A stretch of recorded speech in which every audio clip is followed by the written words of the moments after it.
Vương An, and my student ID is BABAIU24016. Today I am going to present a case study titled Netflix, How Does This Movie End? This presentation is a part of the e-commerce course under the guidance of lecturer Nguyễn Hồng Anh. Let's begin by looking at how Netflix evolved into the global platform we know today. My presentation is divided into three main parts. First, I will briefly summarize the Netflix case study. Second, I will answer the three key case questions.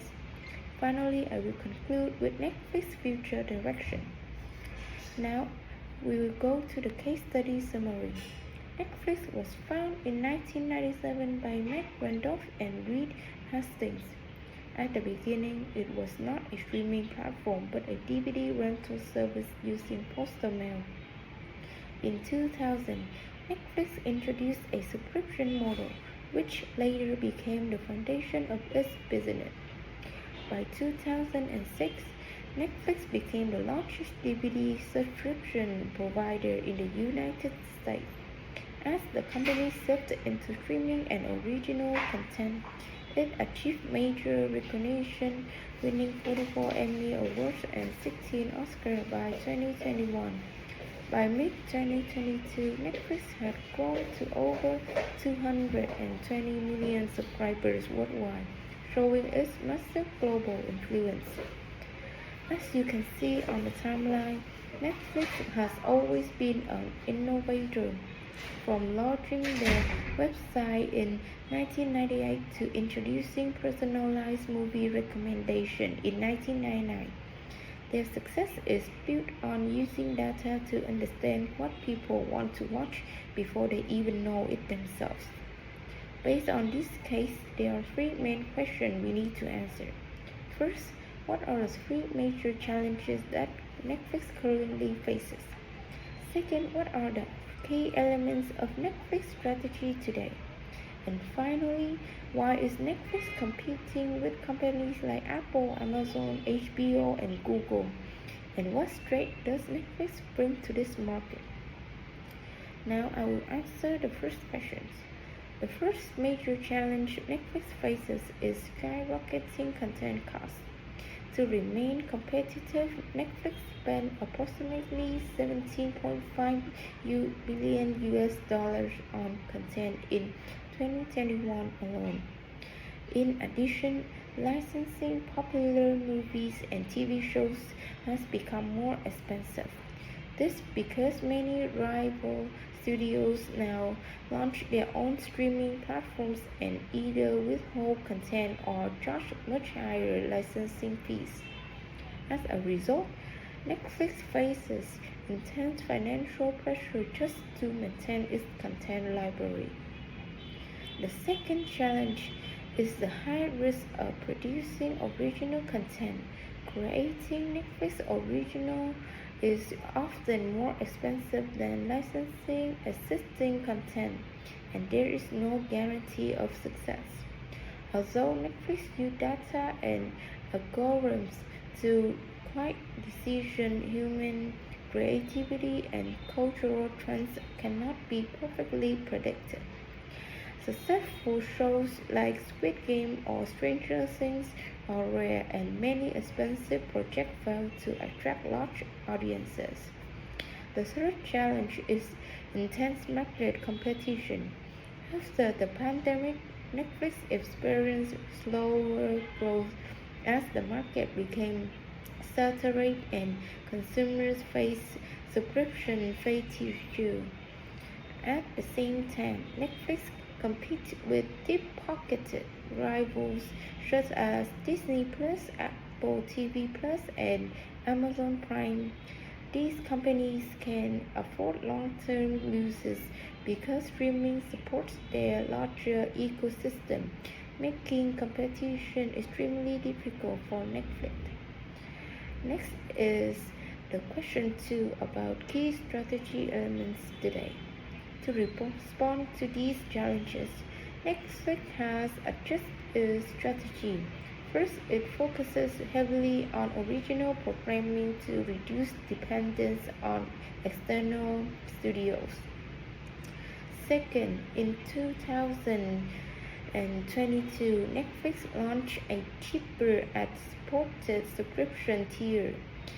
Partnering with Microsoft, this helps attract price-sensitive customers and generate advertising revenue. Third, Netflix introduced a password sharing crackdown to convert users who were sharing accounts into paying subscribers. And the last question, Netflix competed directly with three big technology companies such as Apple, Amazon, and Google. These companies treat streaming as a loose leader, using it to support other services like device sales, cloud services, or prime shipping. However, Netflix still has important strengths. It has over 20 years of using data, allowing it to deeply understand viewer behavior.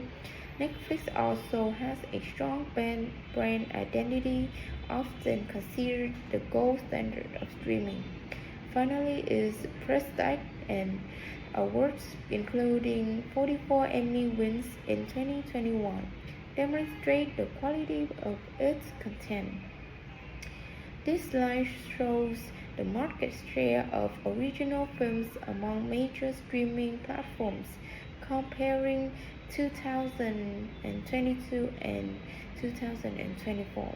Looking first at 2022, the market was relatively balanced between two leaders. Disney Plus held the largest share at 40%, while Netflix followed closely with 38.6%. Other platforms such as Prime Video, Hulu, Apple TV Plus, and Paramount Plus each account for a much smaller portion of the market. However, by 2024, the situation changed significantly. Netflix became the clear market leader with 50.6%, meaning it controlled more than half of the original film market. In contrast, Disney Plus shares dropped sharply to 16.2%, while Prime Video increased to 15.3%, emerging as a stronger competitor. This shift highlights Netflix's heavy investment in original content and its ability to produce films that attract a global audience. It also reflects Netflix's strategic use of viewer data and analytics to guide content decisions. Overall, this chart demonstrates that Netflix has moved from a competitive portion to a dominant leadership role in the original film streaming market. In conclusion, Netflix has undergone a strategic transformation. It is no longer just a technology platform but a fully integrated global media empire. The company is shifting away from a growth at all costs approach toward sustainable profitability supported by advertising and stricter account policy. Despite strong competition from big tech, Netflix data advantages and brand specialization remain its strongest competitive moat. So the movie for Netflix is not ending. It is simply entering a new and more mature season. Thank you for listening. Feel free to leave any questions through my email under this video.